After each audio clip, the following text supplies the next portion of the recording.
Madame le maire,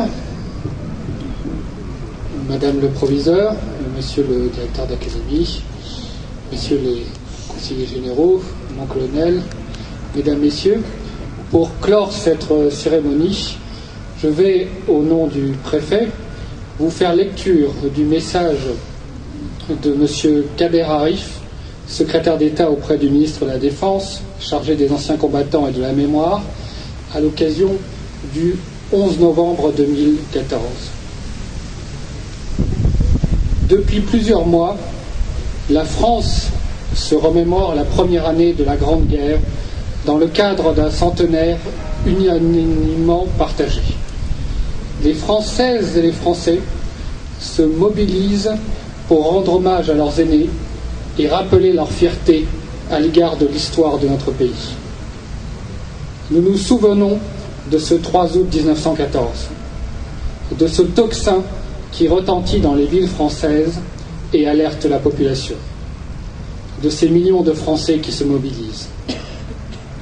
Nous nous souvenons avec respect et émotion de cette journée du 22 août 1914 qui dévoile l'horreur effroyable de la guerre, de ces 27 000 jeunes Français qui meurent au combat ce jour-là.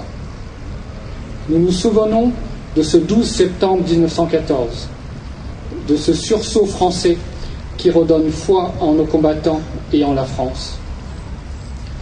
Mais il nous appartient surtout aujourd'hui, à toutes et à tous, de nous souvenir de ce 11 novembre 1918, de cette paix que chacun de nos concitoyens croyait alors éternelle, du courage de nos soldats, de la volonté de notre pays, des souffrances partagées des Français durant 4 années, de la force de la République qui jamais ne plia et du triomphe de ses valeurs, de nos soldats tombés ces dernières années sur les théâtres d'opérations extérieures pour perpétuer l'héritage de leurs aînés.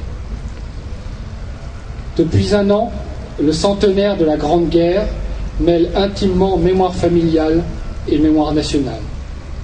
Il est vécu dans chaque commune, chaque famille, chaque foyer. Il rassemble l'État, les collectivités territoriales et les associations. Malgré le temps qui passe et nous éloigne d'un siècle de cette guerre, le centenaire mobilise les anciens combattants, les jeunes et au-delà, tous les citoyens de notre pays autour de cette histoire. Il témoigne de la réalité de la guerre, de sa brutalité, de son humanité aussi parfois, de son caractère mondial, enfin, en particulier hier à Notre-Dame de Lorette, à travers l'inauguration d'un mémorial où sont inscrits par ordre alphabétique les noms de près de 600 000 combattants de toutes les nationalités morts sur les terres du Nord-Pas-de-Calais. Ces 600 000 noms, gravés dans le marbre de l'histoire et de la mémoire de l'humanité, nous rappellent combien la mémoire de la Grande Guerre est une mémoire mondialisée et pacifiée. Aussi, cette journée du 11 novembre 2014 a été dédiée à la fraternité entre les peuples et à la paix. Elle nous a invités à la réflexion que chacun d'entre nous doit conduire sur la nécessité de préserver la paix, de défendre les fondements de notre République et de l'Europe, et de garantir la place de la France dans le monde.